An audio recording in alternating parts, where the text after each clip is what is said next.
All right, ladies and gentlemen, we are here with part 2, and we're going to go through another written warm-up. I actually didn't see this one, so we'll do this together.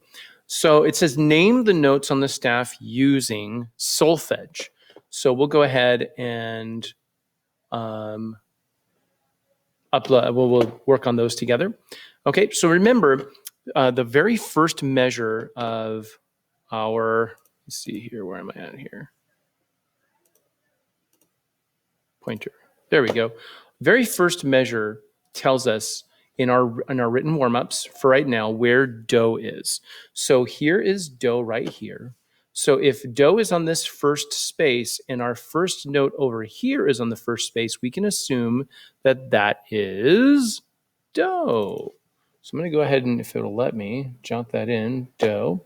Okay, so we're going to walk down through these now. So we have do, and then we have right below do. So when we're going below do, we're going backwards.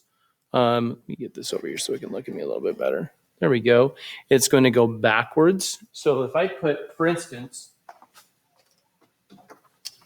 can you see me? Okay, sort of. So let's just imagine I put do, re, mi, fa, sol, la, ti. Okay, kind of a little in a circle of sorts, almost like a 7-hour clock. All right. So if we're going up the staff, we're going to go forward in that order. Do, re, mi, fa, sol. But if we're going to go down the staff, we're going to go backwards. Do, ti, la, sol. And probably the breaking point is going to be right about there. Okay, if you can see that. All right, so we're going to go now, we're going to go backwards as we're going down, and then as we're going up, we're going to go forwards. Okay, so here we are, and I'm going to be right in its way. I can get out of the way here. Okay, you should be able to see it semi-decently. So here we go. We're going to go do, and we're going to go below it. So the very immediate space and line below it is going to be T. So we're going to put low T. So we'll put T here. And we have a repeated note. Doesn't matter if it's a long or short note. It's the same on the same line or space. So we're going to put T. And then we go right back to do because, well, there's do right there. Okay, so do. And then all of this moves by steps. So we're going right up to the next letter. So if it's do and we're going forward, we're going to go to re. So we'll put re.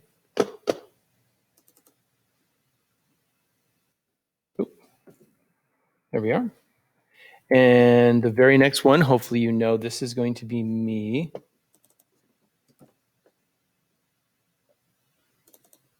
And then we're going to go back down to re. And we're going to step right up to mi again. Very good. And then the next one here, we go from mi to the very next. And again, looking here, we're going do, re, mi. Okay. Do. Wait a minute, something happened. Do, re, mi. Excuse me, now we're going to fa. Very good. And then sol. Fantastic. Awesome. All right, so now ledger lines.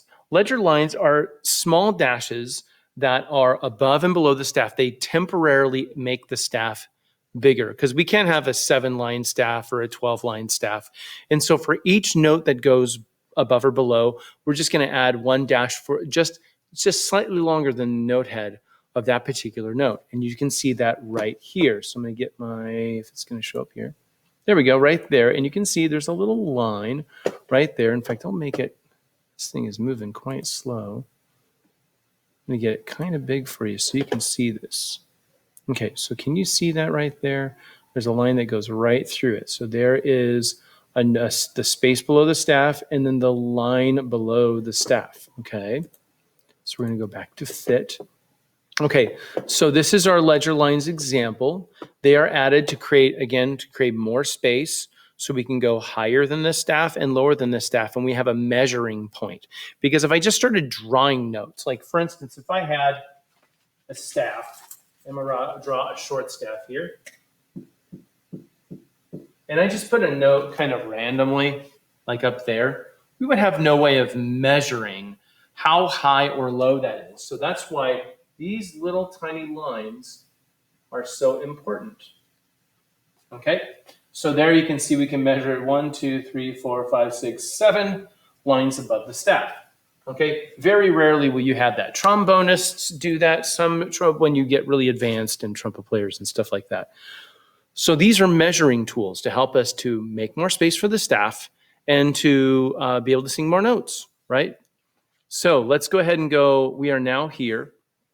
And here again is our first note. So our do has moved. In the last example, our do is on the first space. But in ledger line example 1, it is on the first line. So everything adjusts here. So we have do here, which is our reference note. So it's not the first note we sing.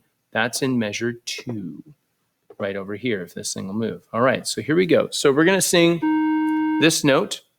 And what we're going to do first is we're going to silent sign with it. And I'm going to count here. And you're going to silent sign nice and easy. Okay? And if you recognize this, do most notes that are not do go above do or below do? So again, the majority of notes that are not do in this example, do they go above do or below do? Let's count here. So we have how many do's? We have 1, 2, 3, 4. So now, how many go above? Well, the only one that I can see is that F right there. And how many go below do? 1, 2, 3, 4. So we have 4 do's, 4 notes that go below do, and then 1 note that goes above do. Okay, so let's get back up here. Sorry about that. Here we are. Let's get started. Here we go. Do. So let's start with silent sign, please. Here's your do. Ready? And nice and easy, starting right here. Ready? And 1, 2, ready, go.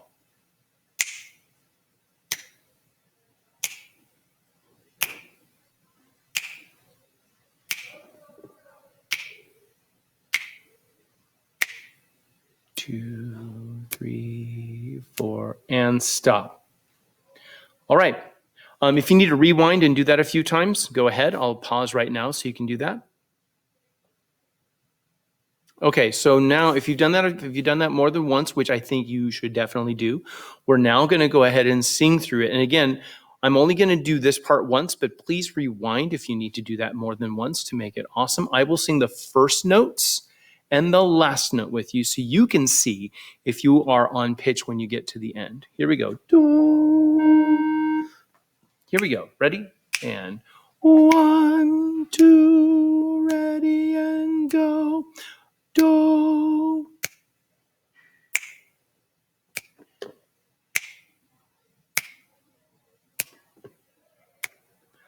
Do.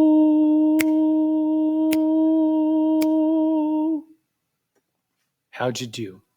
So if you didn't feel like you did that well, practice makes you the master, right, of things. So go ahead and rewind a few seconds back to the beginning of this exercise and do that once, twice, 3 times, up to as many times as you need.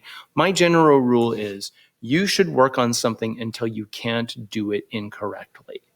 That's the kind of goal we should have. I mean, obviously perfectionism is a really lofty goal, but as a musician, we have to be perfect as often as we can. And let me be careful to say what I mean here.